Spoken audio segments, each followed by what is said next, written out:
Reportaje. Andrés Granier Melo divide opiniones. Sin duda eso es una realidad. Por un lado, hay quienes siempre lo han visto inocente y creen en él, y hay quienes no. Son las 8 de la mañana, 42 minutos. Dicen es que dejó el Estado en una situación terrible. Así lo comentan. ¿Qué le dice Químico Andrés Granier a toda esa gente que no cree en usted y que creen que es culpable? Bueno, yo le quiero decir que yo respeto las opiniones, pero como yo lo dije el día que me fui,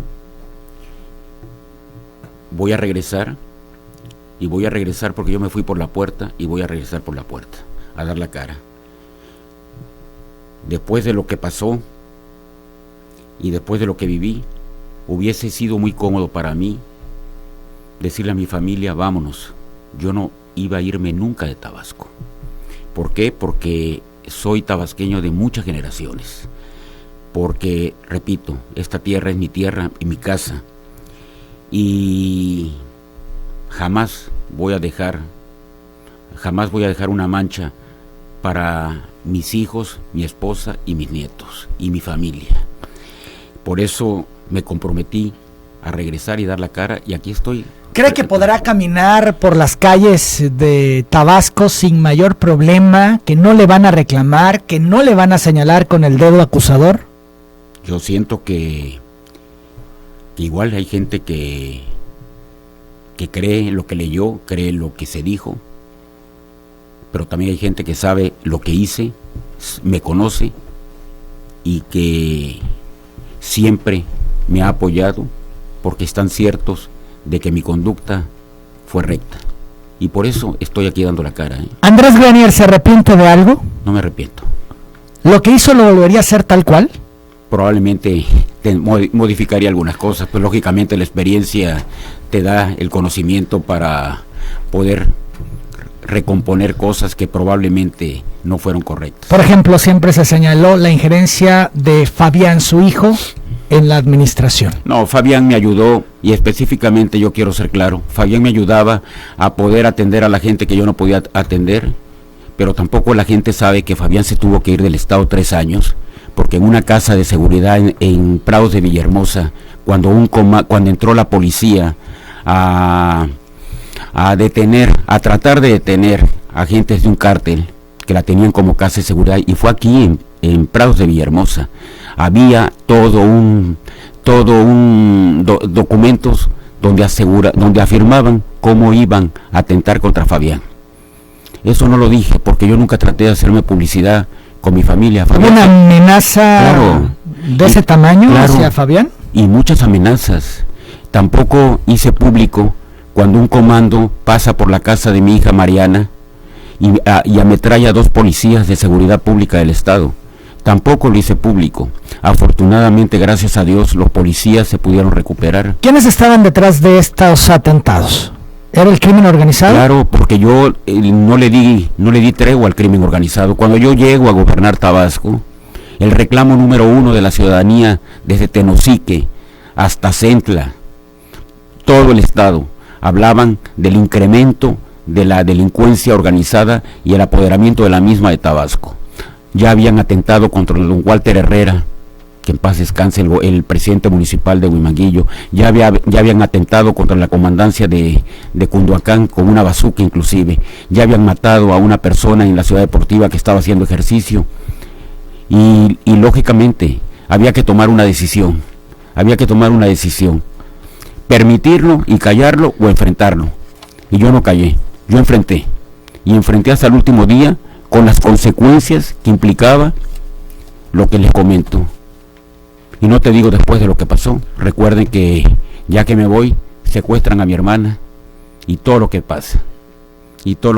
Nunca utilicé esos acontecimientos para justificar. ¿Quién secuestra a Isabel? Eso es lo complicado. ¿No fue la delincuencia? Claro que no. Lo de Isabel, ¿estamos hablando ya de otra cosa? Estamos hablando de otra cosa. ¿Qué puedo pensar? ¿Un grupo político interesado en presionarle? Claro. Claro el que grupo político que estaba entrando a gobernar Tabasco, Claro, Arturo Núñez, su gobierno, secuestran a su hermana. su gobierno. ¿Y cuál fue la pretensión? Destruir- ¿Pidieron dinero? Destruirme, ¿Presionarle de qué manera? más de lo que ya habían hecho. Pero Estaba a en ver. la cárcel. En un secuestro se pide dinero. ¿Le pidieron dinero? Sí, señor. ¿Pagaron el rescate? No, señor. ¿Y la liberaron? Sí, señor. ¿Cuánto tiempo estuvo Isabel secuestrada? 13 días. ¿Por qué dice usted, químico, que fue el gobierno de Núñez quien la secuestró? Es una acusación muy seria, muy grave. No lo estoy acusando, nada más estoy señalando de que es muy extraño que después de que estés secuestrado te dejen ir por tu pie a los 13 días. Sin haber ¿Le pasado. dijeron algo a Isabel o en los contactos Sí, le con dijeron, la familia? sí, le dijeron ¿Qué le muchas dijeron? cosas. No, son cosas muy personales que no puedo hablar. No. Pero que tuvieron que ver con No su puedo paso por el gobierno. No puedo hablar porque la integridad de mi familia está antes que todo. De acuerdo, pero estas amenazas, estas cuestiones que se ventilaron durante el secuestro de Isabel, su hermana, Sí, ¿tuvieron que ver con su administración? en gran medida. Por eso usted piensa En que el eso. gobierno de Arturo En Núñez gran medida eso la estuvo dijeron. detrás de este secuestro. Sí, señor, en gran medida eso le dijeron. Son las 8 de la mañana, 48 minutos. Regresemos a Fabián Químico, porque Sí. fue un personaje que se señaló mucho en su administración, Sí. que tenía no solamente esa injerencia que usted nos comenta, sino que hacía otras cosas. Leyenda Urbana no participó más allá, Fabián, de atender a algunas personas, No, no parece. porque se hablaba incluso que disponía de un recurso económico, No es verdad. que movía dinero, que movía estructuras. Esto se afirmó en su momento. Pues se afirmó como se afirmaron tantas cosas. Como se afirmó que había un defalco de 20,000 millones de pesos, lo bajaron a 18, a 12, a 14, a 4, a 6, a 2. Se afirmaron muchas cosas. ¿No se arrepiente de haber involucrado a Fabián, su hijo? Es que no lo involucré. Hizo lo que pudo haber hecho para ayudarme sin ser parte de ¿Por qué no al ninguna margen, estructura. como otros gobernadores que sus hijos han estado Es que no es- incluso hasta fuera del estado? Es que no estuvo, te digo, si se tuvo que ir 3 años. Pero ya fue Y- posterior. Sí. Cuando pasa la amenaza fue posterior.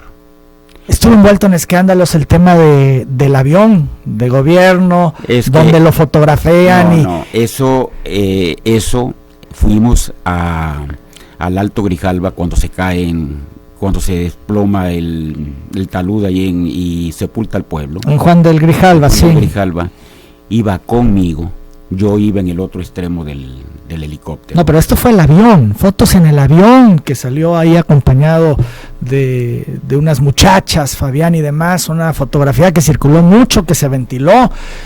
No hubo excesos. No hubo excesos.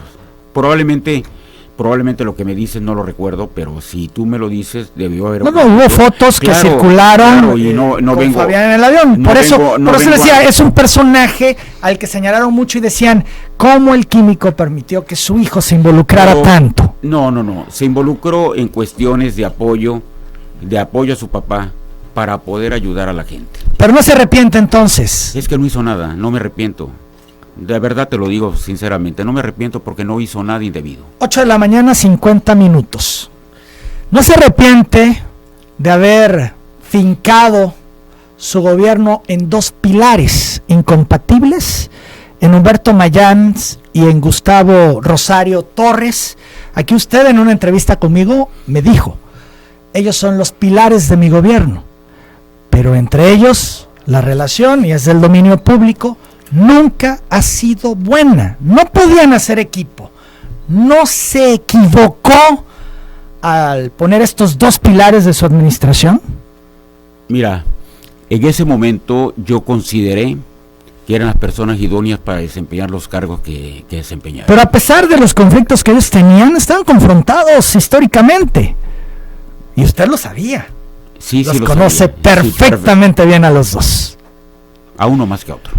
¿A quién más? ¿A Humberto? Sí, por supuesto. 8:51. Mm. Al final no salió bien, renuncia Gustavo Rosario, todo lo que se dio en su salida, los señalamientos que hizo, las declaraciones, acusó persecución, que le habían aventado una bomba, en fin. una granada, una bomba. Todo esto que se dio, ¿no se arrepiente de eso? No, arrepentirme no. Le complicó mucho su gobierno. Habían grupos ahí confrontados. No había grupos. El conflicto entre ellos y políticamente que se dijo que tenían, no era un conflicto que yo tenía. Tenían puestos específicos y efectivamente Gustavo se va. Gustavo, cuando atentan contra el subsecretario Alex Álvarez, cuando atenta un comando aquí en Sandino una noche, Gustavo habla conmigo y me dice que se va. ¿Por qué? Porque siente una presión de parte de su familia y pues quiere terminar el resto de su vida tranquilo. La confrontación que tuvo con Humberto Mayans es muy ajena al posicionamiento, a la posición que tuvieron conmigo ellos. Aunque no funcionó en resultados de gobierno. Pues Gustavo se va a los 2 años y medio. Entonces. Y luego fue una especie de asesor externo. Pretendió. Porque ahí lo veíamos. Se pretendió y yo quise hacerlo. No llegamos nunca a concretarlo específicamente. ¿Le asesoraba? Gustavo es un agente inteligente. ¿Hacía análisis de temas? No se concretó. Yo te puedo decir que esa asesoría no se concretó. Aunque se le vio que entraba a la quinta y que pronto iba a eventos. 2 meses y así fue. Y no se concretó. ¿Por qué no se concretó? Si tenía la intención usted. No se concretó porque no pudimos llegar a un arreglo en cuanto a su salario. ¿Su pretensión era otra? ¿Era de mucho dinero? Era otra. ¿Y usted le ofrecía? Era otra, Emanuel. Son las 8 de la mañana, 53 minutos. Que no hay grupos, pero ¿y los químicamente puros? Bueno. Eso es un mito. ¿Es un mito? ¿Sí es un mito? Claro, es un mito. Porque hay todo un grupo de gente muy de Andrés Granier, confrontado con Mayans, y que la llevaba con Gustavo Rosario, pero tenía un gobierno dividido. No hay grupo químicamente puro, ni nunca lo hubo. No, el grupo químicamente puro está allá afuera. Esa es la gente que ha defendido a Andrés Granier en todas sus luchas que ha dado por Tabasco. Ese es el grupo en el que yo creo. En los demás fueron compañeros, pero grupo político para persistir, nunca. Nunca hubo un grupo político para persistir impulsado por mí. Las condiciones en la política siempre han sido como tú lo narras, pero en este caso no. Yo llegué sin grupo político y me fui sin grupo político. ¿Y por qué todo el mundo hablaba de los químicamente puros? No todo el mundo. ¿No? Hay que ser específico. Bueno, muchos de sus funcionarios referían de los químicamente puros. No, señor, uno nada más. Muy cercano a usted, al que conoce perfectamente. Sí, señor. Humberto Mayans. Exacto. Porque lo manifestó aquí inclusive, ¿sí? Por eso me atrevo a decirlo, ¿no? Y habló de los intereses mezquinos decisorios aquí en Telereportaje. También. Yo lo entrevisté sí, y claro. Él explica que los químicamente puros torpedearon su gobierno. Al contrario. Él como secretario general de gobierno tuvo toda la autoridad que tenía el cargo hasta el último día que estuvo en la misma. ¿Fue muy poderoso Humberto? Era mi amigo, pero no poderoso. ¿No era poderoso? No. ¿No era un secretario de gobierno fuerte? Fuerte sí, porque la posición tiene que ser así. En alguna ocasión escuché a algún analista decir, Granier, dedicado a recorrer el estado, a atender a la gente. Humberto Mayans, dedicado a gobernar. No fue así, recuerden que no fue así. Él y yo hicimos una mancuerna con todo el equipo de gobierno y considero que lo hicimos bien. Ahora, Andrés Granier, señalaron algunas personas también, y aquí previó un informe de gobierno, me recuerdo perfecto, Lorena Burregar. Andrés Granier ha sido muy amigo de sus amigos y les ha permitido de todos y los está llevando al precipicio. Pues ella fue parte de eso. Excesos, que les permitió excesos, incluso de algunos se habla que se enriquecieron ilícitamente.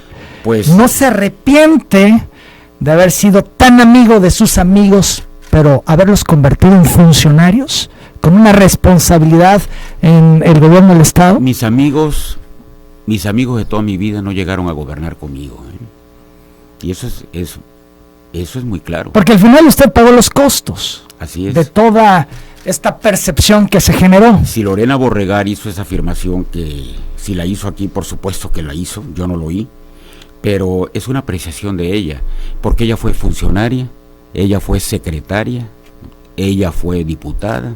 Entonces, y ella también dijo, no nos escucha Granier, y por eso marcó distancia. Yo no escucho para hacer la voluntad de la gente. Yo no escucho para que la gente hacer la voluntad que yo. ¿No consintió excesos de sus funcionarios, Químico? Claro que no. Porque eso se ventiló mucho en su momento. Pues se ventila, pero igualmente cuando hicimos cambios. ¿Siempre se portaron bien, a la altura? ¿No hubo excesos? No hubo excesos, no era un gobierno de excesos. Al contrario, si no hubo tiempo para prácticamente nada. Si tú crees que después de 5 inundaciones, que tuvimos 5, la de 2007 sí fue catastrófica, pero tuvimos 5 inundaciones, 3 en el Grijalba, 2 en el Usumacinta. Tabasco quedó totalmente devastado. Tabasco hubo que reconstruirle 6,000 y pico de kilómetros de caminos, 400 puentes, 3,000 escuelas, más de 50 centros de salud y hospitales. Todo eso le pasó a Tabasco en el 2007. La memoria histórica ya está. Ocurrió y costó mucho trabajo reconstruirlo. No hubo tiempo para muchas cosas. Químico, entonces no se arrepiente de nada. Ya te dije que de lo que que por supuesto tendría yo que recomponer algunas cosas, pero en términos generales no me arrepiento. ¿No se arrepiente de Amílcar Sala? Hablamos de él al regresar.